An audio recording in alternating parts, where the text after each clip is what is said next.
Good morning, good afternoon, good evening बच्चों। स्वागत है आपका कपिल कॉमर्स क्लासेस में। मैं सी अंशु खंडेलवाल। स्टार्ट करते हैं डायरेक्ट टैक्सेशन मेरे थ्रू। ठीक है, डायरेक्ट टैक्सेशन जो 100 मार्क्स का आपका पेपर रहेगा फाइनल लेवल पे। डायरेक्ट टैक्सेशन से पहले थोड़ा सा मैं टैक्स के बारे में, देखो ये आप लोगों ने इंटर लेवल पे थोड़ा बहुत जान लिया होगा, लेकिन फिर भी मैं आप लोगों को थोड़ा सा बता देता हूँ। जो टैक्स है उसको गवर्नमेंट ने दो पार्ट्स में डिवाइड कर रखा है, जैसा कि आप लोग जानते हैं। एक आपका डायरेक्ट टैक्स है, एक आपका डायरेक्ट टैक्स है और एक आपका इनडायरेक्ट टैक्स है। एक आपका डायरेक्ट टैक्स है और एक आपका इनडायरेक्ट टैक्स है। ठीक है, तो जो डायरेक्ट टैक्स में इन्होंने कवर किया है वो इनकम टैक्स है, और वैसे भी अब डायरेक्ट टैक्स में एक ही टैक्स रह गया है, and that is called income tax, a tax which is on income. Tax on income. तो यहां हम इनकम के बारे में जानेंगे कि ऐसी वो कौन सी इनकम है जिसके ऊपर टैक्स लगेगा और कितना लगेगा। सिलेबस पे भी अभी अपन थोड़ी देर में डिस्कस करते हैं। इनडायरेक्ट टैक्सेशन में आप लोगों का जीएसटी है एंड कस्टम है। इनडायरेक्ट टैक्सेशन में आपका जीएसटी है एंड कस्टम है। तो इनडायरेक्ट टैक्सेशन आपका 100 मार्क्स का अलग से पेपर है और डायरेक्ट टैक्सेशन का आपका 100 मार्क्स का अलग से पेपर है। ठीक है, जीएसटी जो है वो है आपका tax on goods and service. Goods and service के ऊपर जब हम टैक्स की बात करेंगे तो हम जीएसटी की बात करेंगे, और जो कस्टम है आपका वो है tax on import. Tax on import. अगर आप इंडिया के बाहर से कुछ लेकर आएंगे, इंडिया के बाहर से कुछ लेकर आएंगे तो कितना टैक्स आपको पे करना पड़ेगा वो भी हम यहां पर पढ़ेंगे। तो जीएसटी और कस्टम आपका 100 मार्क्स में अलग है और इनकम टैक्स आपका 100 मार्क्स में अलग है। सो हम जो अभी पढ़ रहे हैं और जो पढ़ने वाले हैं वो है direct taxation 100 marks. That is आप इसको डायरेक्ट टैक्स बोल लो या इनकम टैक्स बोल लो, बात एक ही है। बात एक ही है, क्योंकि डायरेक्ट टैक्स में पहले एक दो टैक्स हुआ करते थे, अब अबॉलिश्ड हो चुके हैं। तो ले देके अब यहां पर एक ही tax and that is income tax. That is income tax. चलिए जी, अब और आगे बढ़ते हैं। अब जो इनकम टैक्स है that is tax on income, इसको हम कितने पार्ट्स में पढ़ेंगे? इसको हम दो पार्ट्स में पढ़ेंगे बच्चों। पहले हम पढ़ेंगे इनकम, फिर उसके ऊपर पढ़ेंगे टैक्स। पहले हम पढ़ेंगे इनकम, फिर उसके ऊपर पढ़ेंगे टैक्स। ठीक है, अब थोड़ा सा एक बार के लिए इनकम क्या है या आप लोगों ने थोड़ा इंटर लेवल पे देख लिया होगा। इनकम बेसिकली इनकम टैक्स में 5 पार्ट्स में डिवाइड की हुई है, जिसको आप 5 हेड्स ऑफ इनकम भी बोलते हैं। जिसको आप 5 हेड्स ऑफ इनकम भी बोलते हैं। तो इनकम वाले पोर्शन को इन्होंने 5 पार्ट्स में डिवाइड किया है। उन 5 पार्ट्स में आपको क्या पढ़ना है वो भी मेरे को आप लोगों को बताना है, क्योंकि फाइनल लेवल पे जो हेड्स ऑफ इनकम है वो कहां कितना इंपॉर्टेंट है इस पर भी बहुत आप लोगों को ध्यान देना है। ठीक है, 5 हेड्स ऑफ इनकम से कहीं गुना ज्यादा जो इंपॉर्टेंट है वो आपका टैक्स है। वो आपका टैक्स है, और एक इंटरनेशनल टैक्सेशन और है जिस पर भी अपन डिस्कस करेंगे जब मैं आपको सिलेबस अभी थोड़ी देर में बताता हूं। ठीक है ना, तो इनकम वाले पार्ट को अपन ने 5 हेड्स ऑफ इनकम में डिवाइड किया। 5 heads of income. 5 heads of income में क्या क्या आया बच्चों? यस, सबसे पहले सैलरी, उसके बाद हाउस प्रॉपर्टी, उसके बाद बिजनेस प्रोफेशन, उसके बाद कैपिटल गेन, और उसके बाद अदर सोर्सेज। उसके बाद अदर सोर्सेज। ये आपके 5 हेड्स ऑफ इनकम है। तो बच्चों ध्यान देना, सैलरी और हाउस प्रॉपर्टी ये हम डिटेल में नहीं पढ़ेंगे। सैलरी एंड हाउस प्रॉपर्टी ये हम डिटेल में नहीं पढ़ेंगे, क्योंकि इंटर लेवल पे अच्छे खासे इसमें क्वेश्चंस आ जाते हैं, तो यहां फाइनल लेवल पे वो पूछते नहीं है। फाइनल लेवल पे जो आप लोगों को इंपॉर्टेंट रहेगा, business profession, capital gain, other sources. Business profession, capital gain and other sources, ये आप लोगों के बहुत इंपॉर्टेंट रहेगा इनकम वाले पोर्शन को समझने के लिए। इनकम वाले पोर्शन को समझने के लिए। ठीक है यहां तक? अच्छा जी, अब एक बार अपन सिलेबस पे डिस्कस करते हैं। फिर आज मैं आप लोगों को टैक्स का जो आप लोगों का असेसमेंट ईयर है वो कौन सा रहेगा, फाइनेंशियल ईयर कौन सा रहेगा, क्या टैक्स रेट्स अपनी रहेगी, उस पर अपन डिस्कशन करेंगे और क्लास को एंड करेंगे। ठीक है ना, तो अभी अपन स्टार्ट करते हैं सिलेबस के बारे में कि आपके फाइनल लेवल में जो इनकम टैक्स है उसमें इन्होंने क्या क्या कवर किया हुआ है, क्या क्या कवर किया हुआ है। तो एक बार अपन सिलेबस पे डिस्कस कर देते हैं। जब लास्ट टाइम पे आप लोग जब एग्जाम में जाएंगे तो बस इस सिलेबस को, अपने कंटेंट्स को ध्यान में रख लेना कि आप लोगों ने क्या क्या पढ़ लिया, उस पर आप टिक करते जाना। बस इसी में से ही हमको सारा देखना होगा और यही हमको पढ़ना है और एग्जाम में भी यही आएगा। मैं आपको फिर बता देता हूं एक चीज और, आपका जो सी इंस्टीट्यूट का मॉड्यूल है वो सीएमए इंस्टीट्यूट का जो मॉड्यूल है उस सीएमए इंस्टीट्यूट के मॉड्यूल में बहुत कम दिया हुआ है, लेकिन हमको पढ़ना बहुत वाइड है। पढ़ना हमको बहुत वाइड है क्योंकि पेपर में बहुत कुछ आता है, तो मॉड्यूल को हम थोड़ा सा साइड में रखेंगे और हम जो एक्चुअल पेपर पैटर्न आपका रहता है जो पूछा जाता है उस पर अपन फोकस करेंगे। उस पर अपन क्या करेंगे? फोकस करेंगे। तो सिलेबस पे अगर मैं आऊं तो सबसे पहले 5 हेड्स ऑफ इनकम में मैंने 3 आपको हेड्स बताई दिए हैं, that is business profession, capital gain and other sources. Business profession, capital gain and other sources.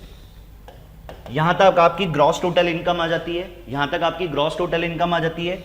Gross total जो आपकी इनकम आती है उसमें आपका एक डिडक्शन वाला पार्ट रहता है, वो हमको पढ़ना होगा।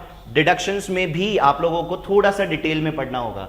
आप इंटर लेवल पे 80C से 80U पढ़कर आए हो, लेकिन अब आपको 80IA से लेके 80 RRB भी पढ़ना होगा। डिडक्शंस को मैं यहां पर 2 पार्ट्स में डिवाइड करूंगा बच्चों। डिडक्शंस मतलब कटौती, कि आज मैंने इनकम कमा ली, उस इनकम से कुछ खर्चा मैं अगर करता हूं तो उसकी मेरे को कटौती होती है, वो मेरे इनकम को कम करती है। तो वो एक पर्टिकुलर सेक्शन में आप लोगों को बताया हुआ है कि वो कौन सी एक्सपेंसेस हैं जिनका आपको डिडक्शन मिलता है, कटौती मिलती है। तो 2 तरीके से हम पढ़ेंगे, एक होता है एक्सपेंस बेस्ड, एक होगा एक्सपेंस बेस्ड और एक होगा इनकम बेस्ड। एक होगा इनकम बेस्ड, एक होगा एक्सपेंस बेस्ड और एक होगा इनकम बेस्ड। एक्सपेंस बेस्ड और इनकम बेस्ड, ठीक है। एक्सपेंस बेस्ड में आप चाहें तो लिख सकते हैं 80C to 80U और यहां आप लिखें 80IA to 80 RRB, 80IA to 80 RRB। ये आप लोगों का इनकम बेस्ड डिडक्शन रहेगा। डिडक्शंस के बाद हम देखेंगे set off and carry forward. Set off and carry forward important है बच्चों, फाइनल लेवल पे ये बहुत इंपॉर्टेंट है, फाइनल लेवल पे बहुत। Set off and carry forward बहुत इंपॉर्टेंट है, ठीक है ना। And clubbing, and clubbing, and clubbing. तो set off and carry forward and clubbing ये भी हम लोगों को देखना है। ये आप लोगों ने इंटर लेवल पे नहीं देखा होगा इतना खास, लेकिन यहां आपको बहुत डिटेल्ड में देखना होगा set off and carry forward. उसके बाद आप लोगों का एक टीडीएस है जो कि बहुत इंपॉर्टेंट है। टीडीएस के एक सेक्शंस हमको यहां पर करने होंगे, टीडीएस के एक सेक्शंस यहां पर हमको करने होंगे, ठीक है। अच्छा जी, टीडीएस के बाद 2 इंपॉर्टेंट चीजें यहां पर और बचती है and that is AMT, MAT। AMT and MAT। AMT होता है alternate minimum tax. Alternate minimum tax बहुत इंपॉर्टेंट है फाइनल लेवल पे। ऑल्टरनेट मिनिमम टैक्स और minimum alternate tax, minimum alternate tax, ठीक है। टीडीएस, AMT एंड मैट ये भी बहुत इंपॉर्टेंट है जो आप लोगों को देखना है, जो आप लोगों को यहां पर देखना है, ठीक है। यहां तक AMT मैट तक हम आ चुके हैं। इसी फ्लो में भी हम पढ़ते जाएंगे, इसी फ्लो में हम पढ़ते भी जाएंगे, ठीक है। फिर आप लोगों का असेसमेंट करेंगे, उस पर भी अभी हम डिस्कस करते हैं। यहां तक हो गया, ये पार्ट हो गया। आप बच्चों नोट जरूर कर लेना क्योंकि लास्ट टाइम पे टॉपिक स्किप हो जाता है, वो हमको नहीं होगा अगर हम पहले ही पेज पे हमारा पूरा सिलेबस लिख लेते हैं। पहले ही पेज पे हम हमारा पूरा सिलेबस लिख लेते हैं। तो सिलेबस आप लोगों का बहुत इंपॉर्टेंट है क्योंकि मॉड्यूल में न के बराबर दिया हुआ है। मैं फिर रिपीट कर रहा हूं, हम पढ़ेंगे एग्जाम पैटर्न के अकॉर्डिंग, एग्जाम पैटर्न के अकॉर्डिंग कि एक पेपर में वो लोग क्या क्या पूछते हैं, वही सब कुछ हमको पढ़ना है। तो ऑलमोस्ट बच्चों सब कुछ थोड़ा थोड़ा पूछते हैं, ये लोग सब कुछ थोड़ा थोड़ा पूछते हैं, तो हम लोगों को पूरा ही कवर करना है। जितना मैं आप लोगों को पढ़ाऊंगा वो मैक्सिमम ही पढ़ाऊंगा, वो मैक्सिमम ही पढ़ाऊंगा, ठीक है ना। ओके, यहां तक आप लोग आ चुके हो। नेक्स्ट आते हैं, इसके बाद आप लोगों का स्टार्ट होता है असेसमेंट प्रोसीजर। इसके बाद आपका स्टार्ट होता है assessment procedure. What is the assessment procedure? Assessment procedure में आप लोगों का रिटर्न फाइलिंग आ जाता है कि आप लोगों को रिटर्न कब कब भरनी है, नहीं भरोगे तो क्या क्या इंप्लीकेशंस आएंगे, नहीं भरोगे तो क्या क्या इंप्लीकेशंस आएंगे। उसके बाद इनकम आपकी असेस होती है by AO, income assess by the AO. AO कौन होगा आपका? असेसिंग ऑफिसर होगा। एओ कौन होगा आपका? असेसिंग ऑफिसर होगा। असेसिंग ऑफिसर आपके इनकम को असेस करेगा, वो असेस मतलब मूल्यांकन करेगा, रिवैल्यूएट करेगा, ठीक है, उसको हम असेस बोलते हैं। तो असेसिंग ऑफिसर इसको करेगा। तो कौन कौन से सेक्शन में वो आपकी इनकम को जो आपने यहाँ पे रिटर्न फाइल कर दिया उसको असेस करेगा, वो हम लोगों को यहाँ पर पढ़ना है। इसके बाद सर्च एंड सीजर, इसके बाद सर्च एंड सीजर, ठीक है, search and seizure, appeal and revision, appeal and revision बहुत इंपॉर्टेंट है। अपील एंड रिवीजन ये भी हम लोगों को यहां पर देखना होगा।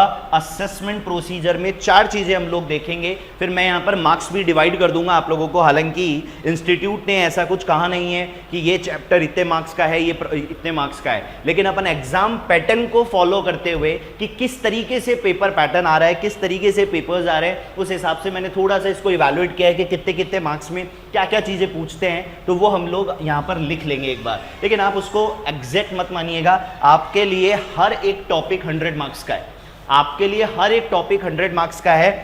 इसी तरह से पढ़ेंगे तो डायरेक्ट टैक्सेशन में एग्जामिशन पक्की समझो, डायरेक्ट टैक्सेशन में एग्जामिशन पक्की समझो। मैं फिर रिपीट कर देता हूं, डायरेक्ट टैक्स हो चाहे इनडायरेक्ट टैक्स हो, आप लोगों को सेलेक्टिव स्टडी नहीं करनी है। सेलेक्टिव स्टडी करने पर आप लोगों को दिक्कत आ जाएगी, क्योंकि कई बार ऐसा हो गया, बीच में एक हवा हुई थी कि इंटरनेशनल टैक्सेशन आप पढ़ लो, 45 मार्क्स का आता है, 50 मार्क्स का आता है, 55 मार्क्स का आता है। बच्चे पूरा इंटरनेशनल टैक्सेशन बहुत अच्छे से पढ़ के गए, बाकी वो टॉपिक्स को छोड़कर चले गए, और आपको ताज्जुब होगा इंटरनेशनल टैक्सेशन में से 10 मार्क्स का पेपर आया था, 90 मार्क्स का पेपर कहीं और से उठ के आ गया। So please don't study on the basis of selection, selection basis study मत करना डायरेक्ट टैक्सेशन में, क्योंकि सीएमए इंस्टीट्यूट कहीं पर भी चैप्टर्स को ये नहीं बताता कि ये टॉपिक इतने मार्क्स का है और ये टॉपिक इतने मार्क्स का है। Am I clear? ठीक है, तो this is the assessment procedure, return filing, income assessment by the AO, search and seizure, appeal and revision. इसमें 2 चीजें मैं और बच्चों जोड़ना चाहूंगा, settlement commission, settlement commission, advance ruling, settlement commission, advance ruling, advance ruling, 2 चीजें हम और पढ़ेंगे। ये भी आपका असेसमेंट प्रोसीजर का ही पार्ट होता है। ये एक सेपरेट बॉडी होती है जहां पर आपकी इनकम असेस हो सकती है, आप जा सकते हैं अपनी इनकम को असेस करवाने के लिए। तो सेटलमेंट कमीशन और एडवांस रूलिंग, ये 2 चीजें आप लोगों को यहां पर और देखनी है। ठीक है यहां तक? ओके, ये आपका हुआ असेसमेंट प्रोसीजर। उसके बाद आते हैं international taxation, international taxation, international taxation, ये भी बहुत इंपॉर्टेंट है इंटरनेशनल टैक्सेशन। ठीक है, अभी मैंने कहा पहले इसका वेटेज बहुत अच्छा था, अभी भी अच्छा है। देखो ये भी ताज्जुब नहीं होगा कि आप लोगों का पूरा पेपर वो इंटरनेशनल टैक्सेशन से उठा के दे दे, बाकी टॉपिक्स ही ना दे, और ये भी ताज्जुब नहीं होगा कि इंटरनेशनल में से कुछ ना है, बाकी टॉपिक्स में से आ जाए। तो वही मैं आपको कह रहा हूं कि आप लोगों को तो 100% देना पड़ेगा, 100% देना पड़ेगा। अच्छा जी, इंटरनेशनल टैक्सेशन में हम क्या पढ़ने वाले हैं? इंटरनेशनल टैक्सेशन में रेजिडेंशियल स्टेटस, रेजिडेंशियल स्टेटस, ठीक है, ये बहुत इंपॉर्टेंट है। इंटर लेवल पे आप जरूर पढ़कर आए होंगे, थोड़ा बहुत आपको याद भी होगा, लेकिन यहां थोड़ा सा हम डिटेल्ड में देखेंगे रेजिडेंशियल स्टेटस को। ठीक है, रेजिडेंशियल स्टेटस के बाद यहां पर आता है tax on, tax on royalty, fee for technical services, fee for technical services, fee for technical services और नो हाउ, और नो हाउ, नो हाउ। इसमें DTAA है, double taxation avoidance agreement, DTAA double taxation avoidance agreement. और यहां हम एक चीज और देखेंगे, assessment of non resident, assessment of non resident, assessment of non resident, ये भी हम लोग यहां पर देखेंगे, असेसमेंट ऑफ नॉन रेजिडेंट। इसके अलावा और भी है यहां पर बच्चों, एक है आपका इंपॉर्टेंट ट्रांसफर प्राइसिंग। हो सकता है आप लोगों ने कभी सुना नहीं हो इन लोगों को, लेकिन आप लोगों को ये सब पढ़ना पड़ेगा, डोंट वरी, बड़ा मजा आएगा। Transfer pricing plus primary and secondary adjustment, primary and secondary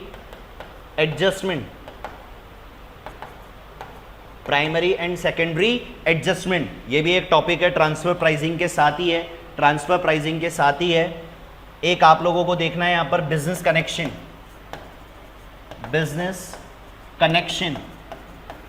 बस बच्चों लास्ट टाइम पे बस इन पे टिक टिक टिक टिक करके जाना। आई एम वेरी श्योर इससे बाहर आपको नहीं मिलेगा, इससे बाहर आपको, देखो और भी बहुत टॉपिक्स हैं बट मैं वो छुड़ा रहा हूं आप लोगों को, लेकिन जो थोड़ा आता है वो मैं सब लिखा रहा हूं। एक है आप लोगों का यहाँ पर बिजनेस कनेक्शन और एक है आपका यहाँ पर equalisation levy.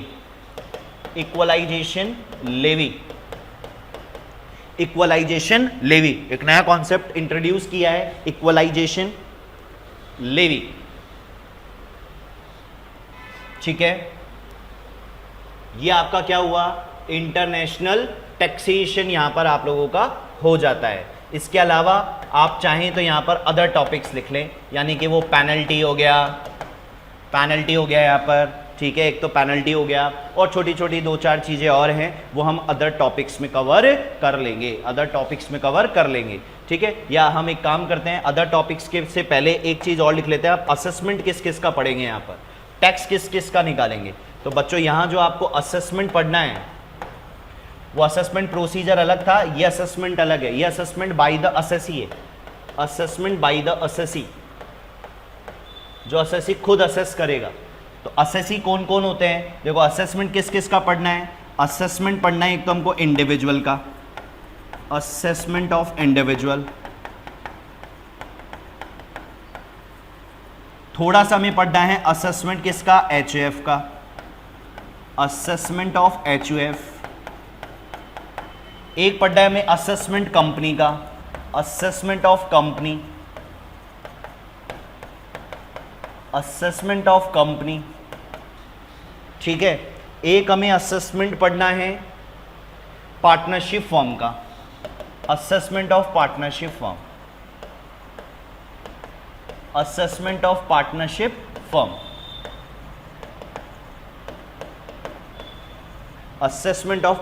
Form. AOP BOI भी है, लेकिन एओपी बीओआई में से आता नहीं है पेपर, इसलिए अपन नहीं लिखेंगे और नहीं करेंगे उसको। चार लोगों का यहाँ पर असेसमेंट पढ़ेंगे। असेसमेंट असेसी के द्वारा जो होगा, असेसी खुद अपनी इनकम बताएगा और उसके ऊपर टैक्स की कैलकुलेशन होगी। यहाँ पर बेसिकली हमको टैक्स निकालना है, यहाँ इन चारों में बेसिकली हमको टैक्स निकालना है एज पर द असेसी के अकॉर्डिंग, कि इंडिविजुअल है, एचयूएफ है, कंपनी है, पार्टनरशिप फॉर्म है, उसके अकॉर्डिंग हमको यहाँ पर पढ़ना है, ठीक है। इसके बाद आप लिख लें अदर टॉपिक्स,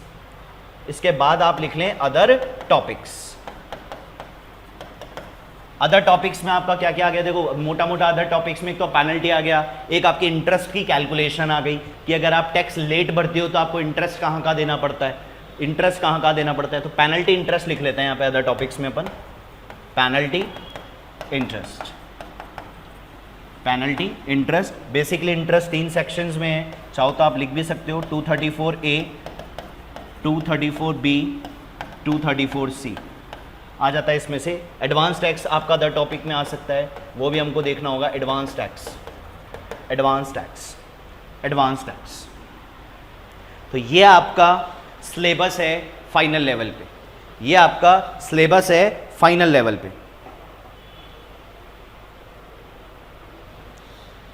ठीक है।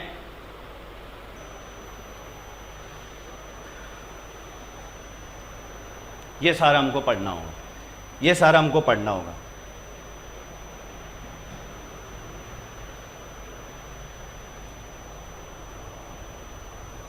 और ज़्यादातर जो हम ध्यान देंगे बच्चों प्रोविज़न के ऊपर देंगे कि कोई भी पर्टिकुलर सेक्शन कहना क्या चाहता है, उसका क्रक्स क्या है, उसकी समराइजिंग क्या है।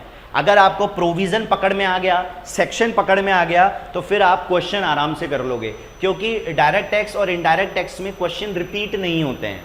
ऐसा नहीं है कि आप लोगों ने कोई मेथड कर लिया, जैसे अकाउंटिंग कॉस्टिंग में कि एक मेथड का एक क्वेश्चन कर लिया हमारा सॉल्व हो गया, नहीं, यहाँ पे क्वेश्चन बन के आता है, आईक्यू लेवल बेस्ड हमारा पेपर होगा।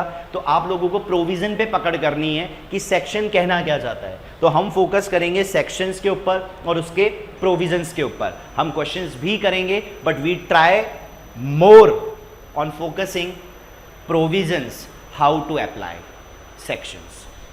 ठीक है, so all done, this is your small syllabus। ठीक है, होप सो आप लोगों ने नोट कर लिया होगा, होप सो आप लोगों ने नोट कर लिया होगा।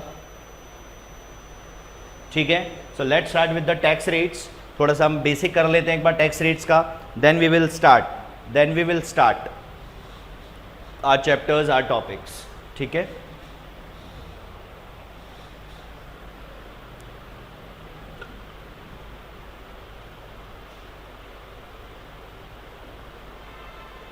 अच्छा मेरे को आप लोगों को वो भी तो बताना ना मार्क्स का। तो बच्चों मार्क्स में तो ये है, देखो ये जो आपके सामने दिख रहा है ना, 3 heads, deductions, set off carry forward, TDS, AMT, MAT, शुक्र मनाओ आराम से ना करते हुए 30 से 35 मार्क्स हैं यहाँ पे आराम से, क्योंकि ये पढ़े हुए भी हैं आप लोगों की, ये पढ़े हुए भी हैं। ठीक है ना, तो 30 to 35 मार्क्स आपको यहाँ मिल जाएगा। ठीक है, 20 to 25 मार्क्स आपको असेसमेंट प्रोसीजर में से देखने को मिलेगा, असेसमेंट प्रोसीजर में से देखने को मिलेगा। ठीक है, अप्रॉक्स 20 to 25 मार्क्स आपको इंटरनेशनल टैक्सेशन से देखने को मिलेगा। बाकी आपके असेसमेंट में से एक क्वेश्चन है 20 मार्क्स का, आप यहाँ मान लें, और अदर टॉपिक्स इसी में ही ऐड होकर आएगा, वो इसी में ही ऐड होकर आएगा। तो ये आपका मैंने मतलब मोटा मोटा ये मान लो सब 20 से 25 मार्क्स के हैं, जो प्लस करके मैंने लिखे हुए हैं ना, all are equal weightage with the marks, क्योंकि मैंने उसी फॉर्म में लिखे हैं यहाँ पर, मैंने उसी फॉर्म में लिखे हैं यहाँ पर। तो आप लोगों को ये ध्यान से देखना होगा, ये ध्यान से देखना होगा। ठीक है,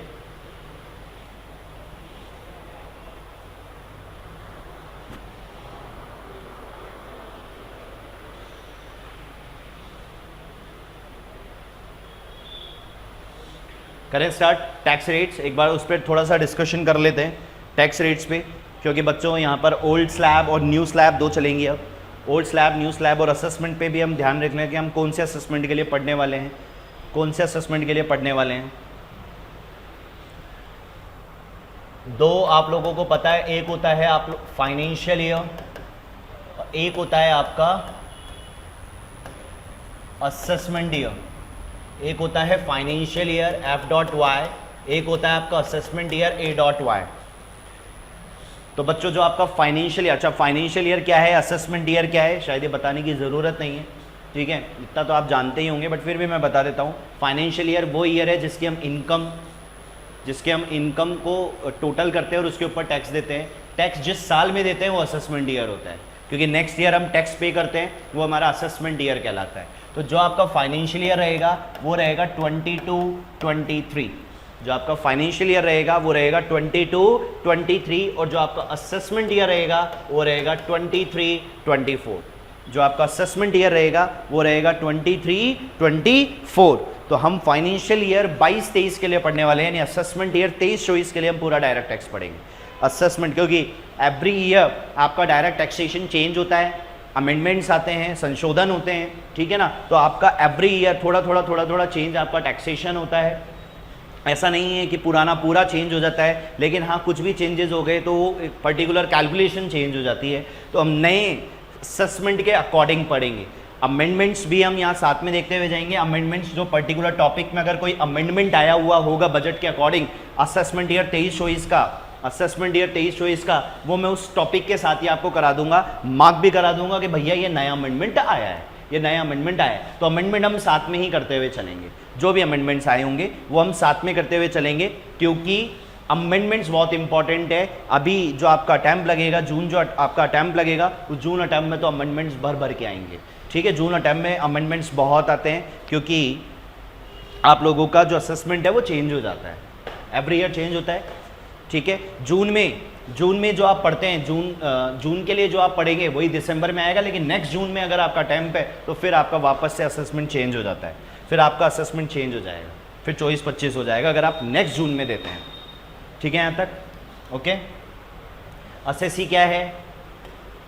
असेसी अभी मैंने आप लोगों को बता ही दिया है। असेसी इंडिविजुअल है, HUF है, कंपनी है, पार्टनरशिप फर्म है, AOP BOI है, आर्टिफिशियल पर्सन है, आर्टिफिशियल पर्सन है। तो ये असेसी हैं आप लोगों के यहाँ पर। असेसी मतलब the person who earn income, person who पे tax. A person who earn income, जो इनकम अर्न करता है एंड टैक्स पे करता है, एंड टैक्स पे करता है, वो असेसी कहलाता है। तो कौन कौन इनकम अर्न कर सकता है? ये लोग इनकम अर्न कर सकते हैं और यही लोग टैक्स भी पे करेंगे। तो टैक्स जो दिया हुआ है आप लोगों के भारत सरकार द्वारा, वो असेसी के अकॉर्डिंग दिया हुआ है, वो असेसी के अकॉर्डिंग दिया हुआ है। कौन सा असेसी है, कौन सी इनकम पर कितना टैक्स देगा, बस हमें यही पढ़ना है यहाँ पर, बस हमें यही पढ़ना है यहाँ पर, ठीक है यहाँ तक, ओके। तो सबसे पहले स्टार्ट करें टैक्स रेट्स। टैक्स रेट्स दो रेट चलती है बच्चों, एक चलती है स्लैब, एक चलती है फ्लैट। दो रेट चलती है, एक चलती है स्लैब और एक चलती है फ्लैट। स्लैब का मतलब इतनी इनकम होगी तो इतना टैक्स है, इतनी इनकम होगी तो इतना टैक्स है, इतनी इनकम होगी तो इतना टैक्स है। फ्लैट मतलब इर्रेस्पेक्टिव ऑफ इनकम, इनकम कितनी है डजेंट मैटर, एक ही रेट अप्लाई होगी, फिक्स्ड रेट अप्लाई होगी। फ्लैट रेट बोल लो या फिक्स्ड रेट बोल लो, बात एक ही है, ठीक है। तो अपन स्टार्ट जो कर रहे हैं अभी, हम कर रहे हैं tax rates on individual, tax rate on individual, tax rates on individual. पहले हम इंडिविजुअल की बात करते हैं, इंडिविजुअल की बात करते हैं, ठीक है। अच्छा जी, तो बच्चों टैक्स रेट्स ऑन इंडिविजुअल, इसको दो पार्ट में डिवाइड करेंगे अपन, एक ओल्ड स्लैब और एक new slab. Old slab, new slab, old slab, new slab. अगर आप चाहो तो सिंपली ओल्ड स्लैब के नीचे लिख सकते हो, if assessee claiming deductions and exemptions, अगर असेसी डिडक्शन और एग्जेम्पशन को क्लेम करेगा तो ओल्ड स्लैब लगाएंगे, ओल्ड स्लैब लगाएंगे। न्यू स्लैब में हम लिखेंगे if assessee does not claim, if assessee does not claim deductions and exemptions. अगर असेसी डिडक्शन और एग्जेम्पशन क्लेम नहीं करेगा तो न्यू स्लैब में जाएंगे, तो न्यू स्लैब में जाएंगे, ठीक है। पहले अपन ओल्ड पे डिस्कशन कर लेते हैं, पहले अपन ओल्ड पे डिस्कशन कर लेते हैं। जो आपका ओल्ड स्लैब रहेगा, जो आपका ओल्ड स्लैब रहेगा, मैंने कहा डिडक्शन और एग्जेम्पशन, यानी कि आप ऐसा कह ले कि अब तक जो आप पढ़ के आए हैं ना, अब तक जो आप पढ़ के आए हैं डिडक्शंस और एग्जेम्पशंस, डिडक्शन और एग्जेम्पशंस में तो फर्क पता ही होगा। क्या होता है डिडक्शन, क्या होता है डिडक्शन का मतलब होता है पहले इनकम ट्रीट होता है, पहले इनकम ट्रीट होता है, फिर उसमें से आप माइनस करते हो, उसे हम डिडक्शन बोलते हैं। एग्जेम्पशन में इनकम ही ट्रीट नहीं होता, फ्रॉम द बिगनिंग वो टैक्स फ्री होता है, फ्रॉम द बिगनिंग वो टैक्स फ्री होता है। तो फ्रॉम द बिगनिंग जो टैक्स फ्री होता है उसको एग्जेम्पशन बोलते हैं। डिडक्शन में पहले इनकम ट्रीट होता है, उसके बाद उसकी कटौती होती है, उसके बाद उसमें से कटौती होती है, वो डिडक्शंस होते हैं। तो अगर आप डिडक्शन और एग्जेम्पशन क्लेम करना चाहते हैं, क्लेम करना चाहते हैं तो फिर आपको ओल्ड स्लैब ही जाना पड़ेगा। और अगर आप डिडक्शन और एग्जेम्पशन क्लेम ही नहीं करना चाहते, एग्जेम्पशन में भी टैक्स दे रहे हैं, डिडक्शन ले ही नहीं रहे हैं, तो आप न्यू स्लैब में जाएंगे। अब सर ऐसा कौन करेगा, ऐसा कौन करेगा कि मैं कटौती नहीं लेना चाहूँगा, मैं एग्जम्पशन नहीं लेना चाहूँगा, तो उस पर भी मैं डिस्कशन करूँगा। बहुत सारे ऐसे असेसी हैं जिनकी ऐसी इनकम है, जिनकी ऐसी इनकम है जिन पर कोई डिडक्शन ही नहीं है, जिन पर कोई डिडक्शन नहीं है, कोई एग्जम्पशन नहीं है, तो वहां पे उन लोगों को थोड़ा सा स्लैब का बेनिफिट मिल जाता है। उस जब मैं आपको स्लैब लिखाऊंगा तो आपको खुद को समझ में आ जाएगा। अपन कंपैरिजन भी करेंगे, डोंट वरी, अपन कंपैरिजन भी करेंगे। एक बार एक इनकम लेंगे, ठीक है, उसको ओल्ड स्लैब से देखेंगे, न्यू स्लैब से देखेंगे और चेक करेंगे विच इज बेटर, हाँ सर हमें कौन सी लगानी है, ओल्ड लगानी है कि न्यू लगानी है, हमें कौन सी लगानी है, ओल्ड लगानी है या न्यू लगानी है। तो अगर आपको क्वेश्चन स्पेसिफाई कर रहा है कि न्यू स्लैब लगाओ, तब आपको न्यू स्लैब लगानी है। और इन case of silence you always apply old slab. आप चाहें तो ये स्टार मार्क करके लिख लें, इन केस ऑफ साइलेंस, यानी कि क्वेश्चन साइलेंट है, in case of silence we will apply old slab. हम न्यू स्लैब तभी लगाएंगे जब हमें क्वेश्चन स्पेसिफाई करेगा, ठीक है यहां तक।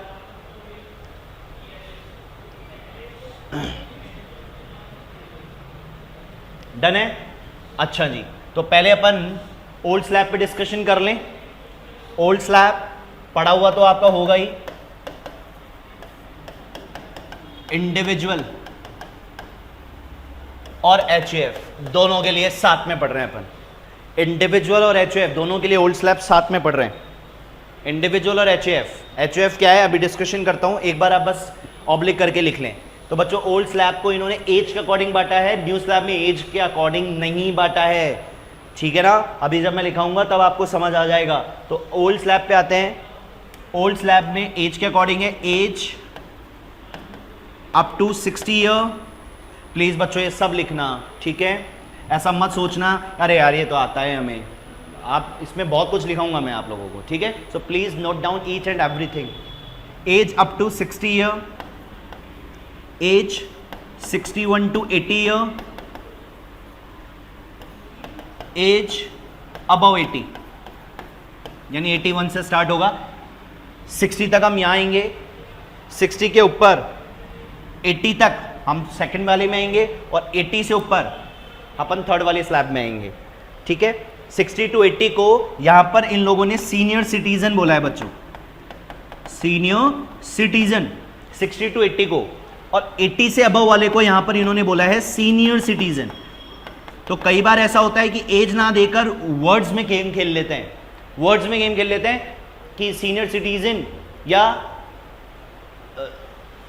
सुपर सीनियर सिटीजन है, sorry senior citizen, super senior citizen, तो ऐसे लिखा हुआ आ जाता है super senior citizen has the following income. तो हमें ध्यान रखना होगा कि अच्छा सुपर सीनियर सिटीजन है तो 80 से अबव है, सीनियर सिटीजन में आ जाएगा 61 टू 80 और 60 तक नॉर्मल चलेगा अपना। हाँ जी बच्चों, तो 60 तक एज है तो सेम जो आप हमेशा से पढ़ते हुए हैं, अप टू 2.5 लाख नील,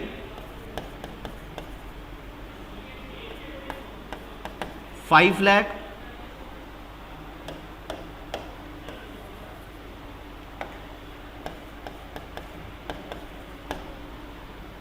5%, ठीक है। चाहो तो यहां पर लिख सकते हो, बाकी मैं बताऊंगा भी। Tax rebate available under section 87A क्या है अभी डिस्कस कर लेंगे, एक बार आप लिख लो। फिर 5 लाख 1 to 10 लाख,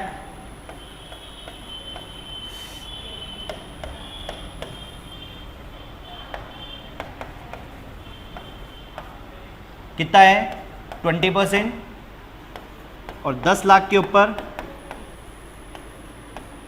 30%। ये टैक्स की रेट है भाई, ये टैक्स की रेट है, ठीक है। एज अप टू 60 ईयर्स के लिए, 61 टू 80, यहां इन्होंने बोला है अप टू 3 लाख कोई टैक्स नहीं है। फिर 3 लाख 1 से लेके 5 लाख तक 5% है। फिर 5 लाख 1 से लेके 10 लाख तक 20% है। और अबव 10 लाख पर 30% टैक्स है। अबव 10 लाख पे 30% टैक्स है, ठीक है। और सुपर सीनियर सिटीजन के लिए 5 लाख तक टैक्स नहीं है, फिर 5 लाख 1 से लेके 10 लाख तक डायरेक्ट 20% टैक्स है, और अबाउट 10 लाख पे 30% टैक्स है। तो वो जो टैक्स रिबेट आपको दिख रही है ना, वो सिर्फ और सिर्फ वहां पर है 2.5 लाख तक। यहां पर भी है, सॉरी, टैक्स रिबेट लिख लो बच्चों, टैक्स रिबेट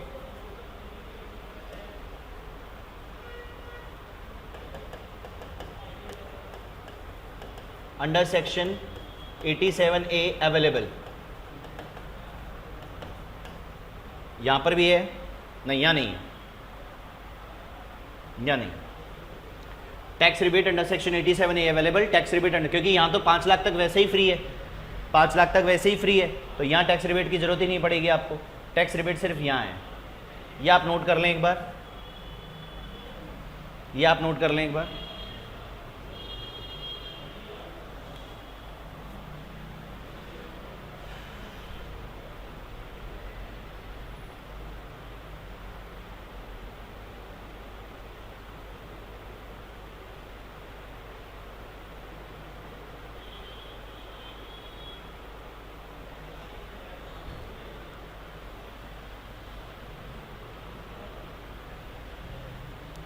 डन है बच्चों? एक काम करो बच्चों, ये यहाँ पर आप एक बार HF हटाई दो, अपन है ना नोट में लिख लेंगे, क्योंकि सरचार्ज लिखाऊंगा मैं इसी के ही नीचे, रिबेट भी नहीं मिलती है, तो एक बार के लिए आप ये हटा दो, कुछ रिबेट्स भी नहीं मिलेंगी। अपन इंडिविजुअल के लिए पढ़ रहे हैं अभी प्योरली, है ना। अब इसमें प्लस करेंगे क्या, इस ये टैक्स निकाल लिया आप लोगों ने, ये चलो सरचार्ज अलग ही करते हैं बच्चों, छोड़ो छोड़ो, कम्बरसम हो जाएगा, कम्बरसम हो जाएगा। एक बार अपन स्लैब पे ही डिस्कशन कर लेते हैं। सरचार्ज अलग से पढ़ेंगे सभी एसएससी के लिए, इंडिविजुअल HF सब के लिए अलग अलग पढ़ेंगे सरचार्ज, क्योंकि सरचार्ज भी लगता है, वो अलग पढ़ेंगे। और सरचार्ज में अमेंडमेंट है बच्चों, सरचार्ज में एक अमेंडमेंट है जो हमको देखनी है, और जहाँ मैं बोलूँ अमेंडमेंट है वहाँ सामा करके लिख लिया करो, अमेंडमेंट लिख लेना अमेंडमेंट, क्योंकि जून अटैम्प में बहुत इंपॉर्टेंट है वो।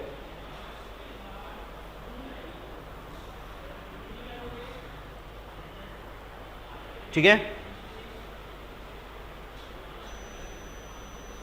नोट हो गया। ये तो किसकी हुई, ओल्ड स्लैब की, एज के अकॉर्डिंग। अब एक बार मैं न्यू स्लैब पे भी डिस्कशन कर लेता हूं। न्यू स्लैब, न्यू स्लैब, अगर एसएससी कोई डिडक्शन कोई एग्जम्पशन क्लेम नहीं करना चाहता, अगर एसएससी कोई डिडक्शन कोई एग्जम्पशन क्लेम नहीं करना चाहता, ठीक है ना, तो न्यू स्लैब पे अगर मैं डिस्कशन करूं तो बच्चों यहां पर एज को क्राइटेरिया में नहीं बांटा है, सिंपली एक ही स्लैब दी है, सिंपली एक ही क्या दी है इन्होंने, स्लैब दी है, उसके अकॉर्डिंग ही अपन को यहां पर देखना पड़ेगा, उसके अकॉर्डिंग ही हमको यहां पर देखना पड़ेगा। ठीक है, चलें, चलिए, इर्रेस्पेक्टिव ऑफ एज लिख लो यहां पर, इर्रेस्पेक्टिव ऑफ एज, एज का यहां पर कोई लेना देना नहीं है। अप टू 2.5 लाख सभी फ्री हैं, अप टू 2.5 लाख सभी फ्री हैं बच्चों। फिर 2.5 लाख के ऊपर यानी 2,50,000 1 से लेके 5 लाख तक 5% टैक्स है, और टैक्स रिबेट यहां पर भी अवेलेबल है। बच्चे सोचते हैं यार टैक्स रिबेट अवेलेबल नहीं है, न्यू स्लैब में भी अवेलेबल है ना, न्यू स्लैब में भी है tax rebate under section 87A available. क्या होती है रिबेट 87A की, थोड़ा सा आपको पता होगा, नहीं होगा तो डोंट वरी, अपन अभी डिस्कशन करते हैं। अभी आप लिख लें tax rebate under section 87A available. फिर 5 लाख 1 से लेके अब 10 लाख नहीं है, यहां इन्होंने लिख दिया 7.5 लाख, यहां इन्होंने लिख दिया 7.5 लाख, वो कितना हो गया, 10% हो गया, वो कितना हो गया, 10% हो गया। ठीक है, फिर 7,50,000 1 से लेके 10 लाख तक 15% टैक्स है। फिर 10 लाख 1 से लेके 12,50,000 तक 20% टैक्स है। फिर 12,50,000 1 से लेके 15 लाख तक 25% टैक्स है, और फिर अबव 15 लाख पे 30% टैक्स, 30% टैक्स है। तो न्यू स्लैब में थोड़ा बहुत आप लोगों को इसका ही बेनिफिट दिख रहा होगा। अगर मैं ओल्ड स्लैब में 10 लाख के ऊपर जा रहा हूं, अगर मैं ओल्ड स्लैब में 10 लाख के ऊपर जा रहा हूं, तो 10 लाख के ऊपर ही मैं 30% देना शुरू कर देता हूं। लेकिन न्यू स्लैब में मैं 15 लाख के ऊपर 30% देता हूं, 15 लाख के ऊपर 30% देता हूं, क्योंकि 10 लाख से 12.5 तो मैं 20 ही दे रहा हूं, तो 10% तो यहां बचा लिया और 5% यहां बचा लिया। तो अभी करेंगे अपन, ठीक है, कंपैरिजन करेंगे दोनों को।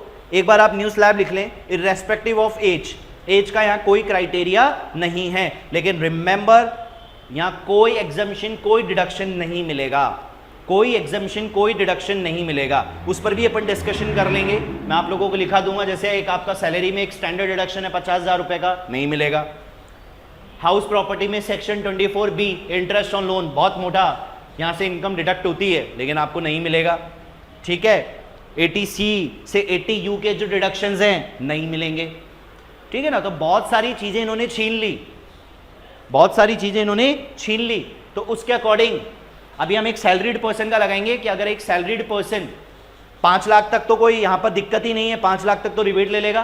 तो हम एक बार ट्राई करेंगे 6 लाख, 7 लाख, 8 लाख, 9 लाख, 10 लाख, इन पांचों का एक बार हम निकाल के देखेंगे। एक काम करेंगे, 5 लाख, 6 लाख, 7.5, 10, 12.5 और 15, इन तीनों को करके देखते हैं और चेक करते हैं क्या फायदा होता है। स्टैंडर्ड डिडक्शन 50,000 का तो हम मिलेंगे ओल्ड स्लैब में। अभी अपन कंपैरिजन कर लेते हैं, एक बार आप ये नोट कर लें, एक बार आप ये नोट कर लें, फिर मैं आपको कंपैरिजन बताता हूं दोनों में। आप लोग बताइएगा कौन सा बेहतर है। मेरी सीए प्रैक्टिस में तो ओल्ड स्लैब ही बेहतर रही है अब तक तो, ठीक है।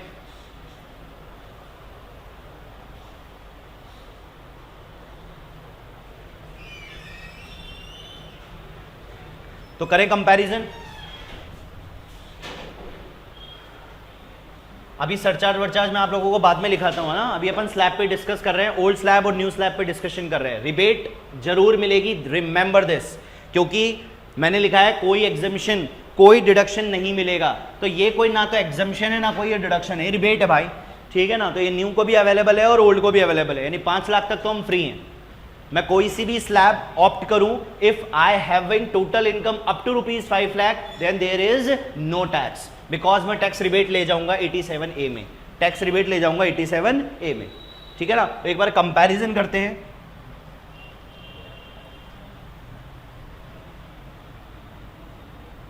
जैसे कि टोटल इनकम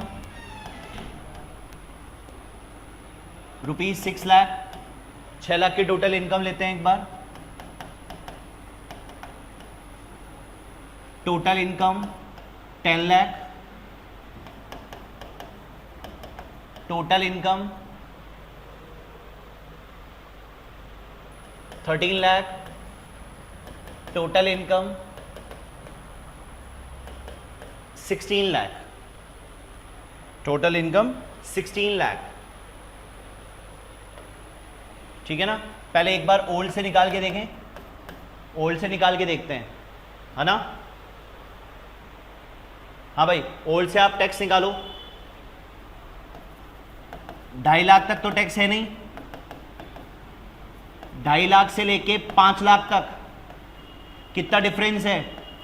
2.5 लाख का टैक्स कितना आएगा, 5%, यानी कि 12,500। अब 5 लाख के ऊपर आप चले गए ना, तो वो टैक्स रिबेट आपकी हट गई है। अब आप 5 लाख 1 से शुरू होंगे, कहां तक जाएंगे, जहां तक आपकी इनकम है, यानी कि 6 लाख तक, क्योंकि दूसरी स्लैब ओल्ड में मेरे पास में 10 लाख तक फिक्स है, 20% है। इन दोनों का डिफरेंस कितना हुआ, 1 लाख, टैक्स कितना हुआ 20%, यानी कि 20,000। टोटल टैक्स कितना हुआ 32,500। टोटल टैक्स कितना हुआ 32,500। 10 लाख पे आओ, 2.5 लाख तक कुछ नहीं है, फिर 2.5 लाख से लेके 5 लाख तक मैं डायरेक्ट टैक्स लिख दूं क्या 12,500, बिल्कुल डायरेक्ट टैक्स लिख देता हूं। 5 लाख से चला, कहां जाके रुका, पूरे 10 लाख पे। अब इन दोनों का डिफरेंस कितना है, 5 लाख और दूसरी रेट कितनी है 20%, टैक्स कितना हो गया 1 लाख। टोटल टैक्स कितना हो गया 1,12,500। ओल्ड से निकाल रहा हूं अभी मैं, इधर आ जाओ। वही 2.5 लाख तक कुछ नहीं है, 2.5 लाख से लेके 5 लाख आपका 12,500 का टैक्स है। 5 लाख 1 से लेके 10 लाख, क्योंकि इस बार आपने 10 को भी क्रॉस कर लिया, तो इसका टैक्स आपका 1 लाख आ रहा है। फिर मैं 10 लाख 1 से चला कहां तक 13 लाख तक, इसका डिफरेंस कितना है 3 लाख, और तीसरी रेट कितनी है 30%, कितना होगा 90,000। टोटल टैक्स कितना हुआ 1,90,000 और 12,500 2,02,500, ये टैक्स हो गया 13 लाख के ऊपर। अब आ जाओ 16 लाख पे, वही सेम 2.5 लाख तक कुछ नहीं, 2,50,000 1 से लेके 5 लाख तक मेरा टैक्स आ रहा है 12,500। 5 लाख से लेके 10 लाख, 5 लाख एक है ये, यहां टैक्स कितना आ गया 1 लाख। अब 10 के ऊपर 16 लाख तक मेरा कितना डिफरेंस आ रहा है 6 लाख का, 30 रेट है 30%, यानी कि 180। टोल टैक्स कितना हो गया 180 और 1 280, 292,500। ये हुआ ओल्ड, ये हो गया ओल्ड से। मैं इधर हटा देता हूं, इधर लिख देता हूं, ये तो हुआ ओल्ड से। अब न्यू से देखते हैं एक बार।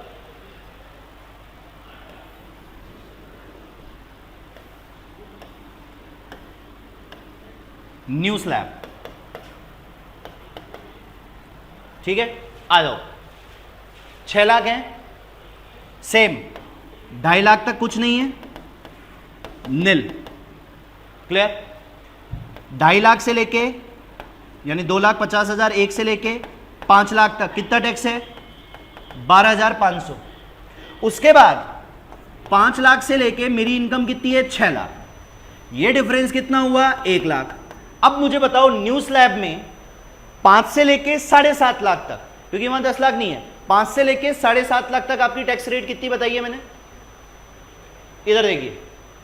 5 से लेके 7.5 तक मेरी टैक्स रेट कितनी है 10%, 7.5 से 10 कितनी है 15%, 10 से 12.5 कितनी है 20%, और 12.5 से 15 कितनी है 25%, 15 के ऊपर कितनी है 30%।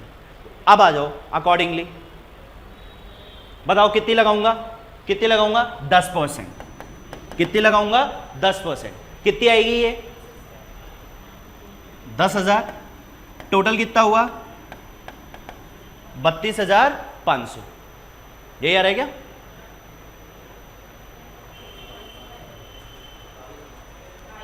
हाँ 22,500, मैं वही सोचू ये सेम कैसे हो गया 22,500 रुपए। इधर आओ, 2.5 लाख तक कुछ नहीं है, 2.5 से लेके 5 लाख यानी 2,50,000 1 से लेके, इस पे टैक्स तो आपका वही सेम है 12,500, क्योंकि 5% की रेट है। अब 5 लाख 1 से चला कहां तक है ये, आपकी इनकम कितनी है 10 लाख तक, लेकिन 10 तक तो जाऊंगा ही नहीं ना, मेरी स्लैब तो 7.5 पे खत्म हो रही है पहली तो 7.5 लाख। इसका डिफरेंस कितना आ गया 2.5 लाख, रेट कितनी है 10%, टैक्स कितना आया 25,000, 25,000 ही है ना। अब 7.5 लाख से चला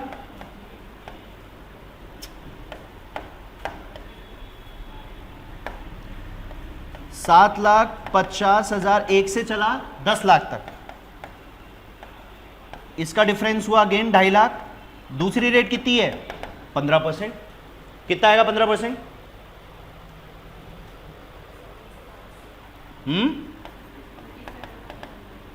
कितना टैक्स आया 75,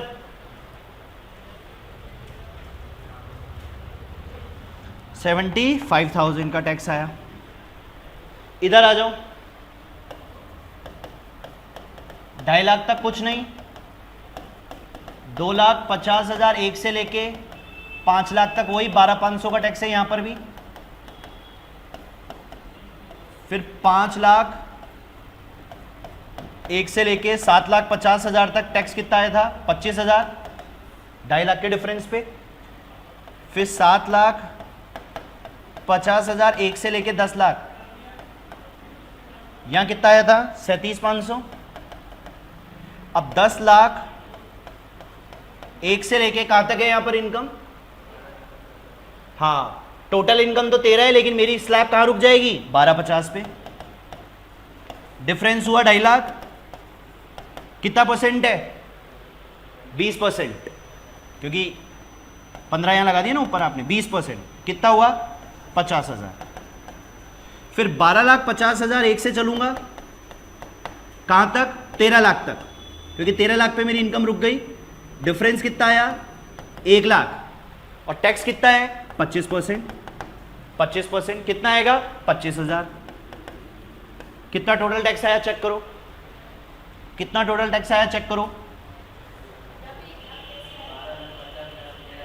हाँ 50,000 ही आएगा, सॉरी।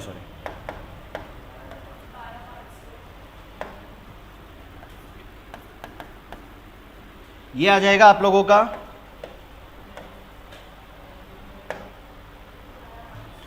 12,500। टोटल कितना आ रहा है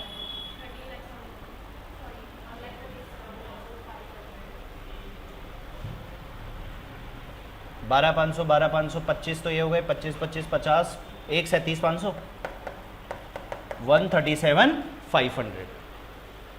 अब देखो कितना फर्क आ रहा है, यहां बचा रहा हूं, यहां पर भी बचा रहा हूं, यहां पर भी बचा रहा हूं, वहां पर बचा रहा हूं, लेकिन ये तब बचा रहा हूं जब वहां पे कोई डिडक्शन क्लेम नहीं किए थे मैंने।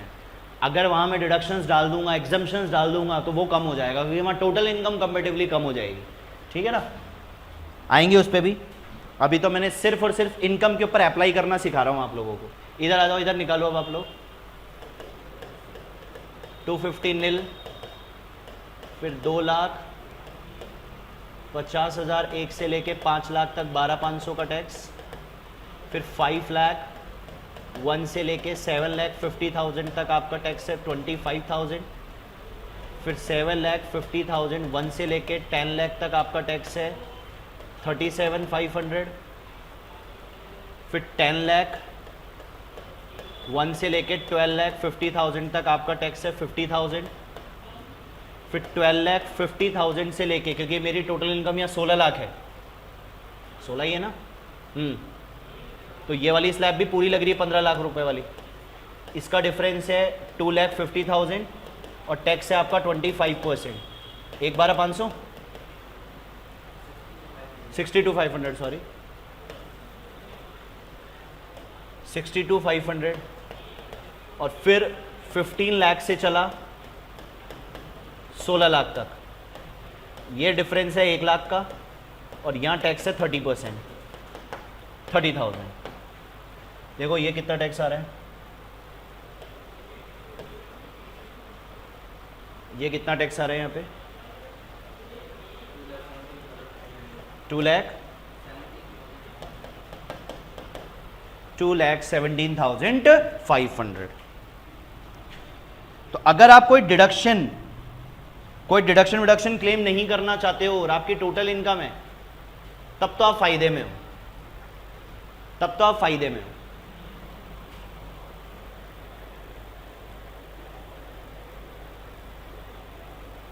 कि आपकी टोटल इनकम बिना डिडक्शन के आई, बिना एग्जम्पशन के आई, तो फिर आप ओल्ड स्लैब में जाते हो तो आप टैक्स ज़्यादा पे करते हो। लेकिन अगर आप न्यू स्लैब में आते हो तो कंपेटिवली हर ऑप्शन में आपको टैक्स में सेविंग ही मिलेगा। अब सैलरी रिसीव्ड और इंटरेस्ट ऑन लोन, ये दो चीज़ें मैं डालता हूँ, क्योंकि अमूमन इंटरेस्ट ऑन लोन मोस्टली मिलते हैं। आजकल होम लोन सबका चलता है, तो इंटरेस्ट का फ़ायदा है, कुछ प्रिंसिपल का फ़ायदा है। तो अगर मैं थोड़ा सा इसमें बदलाव करूं कि सपोज आज मेरा सैलरी है 50,000 रुपये पर मंथ, 50,000 रुपये पर मंथ मेरा सैलरी है, और मैं 20,000 रुपये की किस्त देता हूं, मेरी घर की किस्त देता हूं 20,000 रुपये की। उस 20,000 रुपये में 15,000 का ब्याज है और 5,000 का मूल है, प्रिंसिपल है। उस केस में अगर मैं यहां पर चेक करूं, एक ही ले लेता हूं सिचुएशन फॉर एग्जांपल के लिए, 6 लाख वाली ले लेता हूं, या थोड़ा सा पैकेज बढ़ा लूं, या 6 लाख कर लेते हैं एक बार के लिए। देखो इधर ही देख लो, फिर आप नोट कर लेना। मान लो मेरी सैलरी रिसीव्ड है 50,000 रुपये पर मंथ, तो साल का कितना हो गया 6 लाख रुपए। इसमें से मैं स्टैंडर्ड डिडक्शन क्लेम करूंगा, अगर मैं ओल्ड स्लैब में जाऊंगा तो मुझे स्टैंडर्ड डिडक्शन मिलेगा 50,000 रुपए का, बिल्कुल मिलेगा। कितना हुआ? 5,50,000 रुपए। मैं तो कह रहा हूं इंटरेस्ट है ही नहीं, एक बार 550 पे ही आता हूं मैं। तो अब आप मुझे 550 पे ओल्ड स्लैब और 550 पे न्यू स्लैब करके देखो, लेकिन न्यू स्लैब 550 पे लगेगी ही नहीं। न्यू स्लैब किस पे लगेगी? 6 लाख पे, बिकॉज न्यू स्लैब में you can not claim the deduction of standard 50,000। आप न्यू स्लैब में 50,000 का डिडक्शन क्लेम कर ही नहीं सकते। तो अब मेरी अगर सैलरी 50,000 रुपए पर मंथ है, तो मुझे ये बताओ, मुझे सजेस्ट करो कि मेरे को न्यू में जाना है कि मेरे को ओल्ड में जाना है। तो अगर मेरे को ओल्ड में जाना है तब तो मैं लगाऊंगा टैक्स 550 पे 50,000 का क्लेम करके, और अगर मैं न्यू में जाना है तो 6 लाख पे लगाऊंगा। तो आराम से 550 पे अगर मैं ओल्ड की बात करूं तो 2.5 लाख से 5 लाख तक तो 12,500 का टैक्स है, वो तो है ही। 5 से लेके 6 लाख जो 1 लाख बचा, उस पर आप डायरेक्ट ओल्ड स्लैब में कितना टैक्स लगाओगे? 20%। 1 लाख पे कितना टैक्स लगाओगे? 20%। अब मेरी बात ध्यान से सुनना, तो 5,50,000 में 5 लाख तक तो टैक्स हो गया आपका 12,500 रुपए का ओल्ड के हिसाब से, और जो 50,000 रुपए 5 के ऊपर है उस पर सीधा 20% है ओल्ड स्लैब में। तो ओल्ड स्लैब में सीधा 20% है। कितना होगा ये? 10,000। टोटल टैक्स कितना है ये? 32,500। 32,000। अब अगर आप न्यू में आते हो, अगर आप न्यू में आते हो तो फिर आपको 6 पे टैक्स लगाना पड़ेगा। तो 5 लाख तक तो आप वही टैक्स लगाओगे 12,500, लेकिन 5 से लेके 6 लाख का जो 1 लाख का डिफरेंस है उसमें 20 नहीं है। 5 से 7.5 में कितना है? 10%। कितना आएगा ये? 10,000। कितना हुआ ये? 22,500। और यहां कितना हो रहा है? 32,500। 32 ही आ रहा है क्या? यहां पर भी 22 ही आ रहा है। 22 ही तो आ रहा है, यहां पर भी 22,500 ही आ रहा है। 22,500 ही आ रहा है। तो फर्क तो नहीं पड़ा 6 लाख तक। तो 6 लाख रुपए यानी कि 50,000 रुपए महीने की सैलरी वाले जितने भी लोग हैं, ओल्ड पे और न्यू पे कोई डिफरेंस ही नहीं आया। कुछ भी ऑप्ट कर लो। अगर मेरी सैलरी 70,000 रुपए पर मंथ होती तो बताओ अब आप, अगर मेरी सैलरी 70,000 पर मंथ होती, ये देखो ये रफली कर रहा हूं मैं, फिर आप लोग क्लास को पॉज करके ये नोट कर लेना बाद में, ठीक है ना। मैं एक बार आप लोगों को कैलकुलेशन और सिखा देता हूं। सपोज अब मेरी सैलरी 70,000 पर मंथ है, तो पहले तो मुझे बताओ साल का कितना हुआ? 70,000 के हिसाब से 8,40,000 रुपए सैलरी हुई। अगर मैं ओल्ड में जाऊंगा तो इसमें से 50,000 माइनस करूंगा। अगर मैं ओल्ड में जाऊंगा तो इसमें से 50,000 माइनस करूंगा। कितनी हो जाएगी ये? 7,90,000। अब 790 पे आप ओल्ड में लगाओ, कितना हो रहा है? 5 लाख तक तो 12,500 है। 5 लाख तक तो 12,500 हो गया, और 5 के ऊपर 290, 290 का 20%, 290 का 20% कितना हो रहा है? 58,000। और दोनों का टोटल कितना हुआ?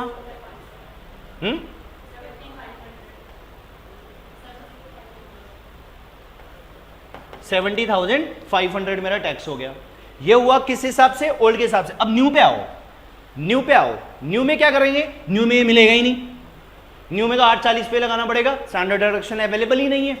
तो अब आ जाओ, सेम 5 लाख तक तो 12,500 फिक्स है। 5 लाख से लेके 7.5 लाख जो 2.5 लाख का डिफरेंस है, इस पे मेरा टैक्स है 10%। कितना आएगा? 25,000। और 7.5 लाख से लेके मेरी इनकम है 840, इसका डिफरेंस कितना आया? 90। 90 की रेट कितनी आएगी? 15%, 13,500। अब तीनों का टोल करो एक बार, तीनों का टोल करो।